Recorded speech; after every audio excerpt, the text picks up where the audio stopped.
teyalina watuuse nga bwe yali atandika yalina obusobozi bwonna. Kyova olaba nze olumu kintawanyaamu bwe nsanga amaze okutuuka ku lusozi waggulu ng'anyooma abafuba okwambuka.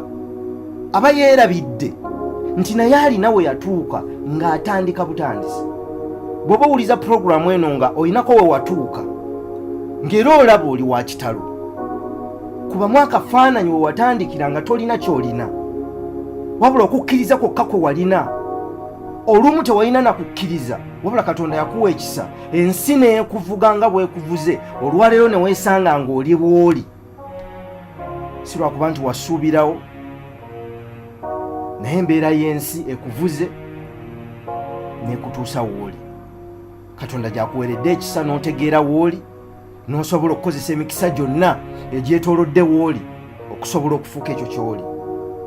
Kale bw'osanga ali emabega ng'akyajja buzzi, tomumalaamu maanyi, tomunyooma, kubanga tosobola kulaba muti gwekwese mu nsigo. Tosobola kulaba muti gwekwese mu nsigo.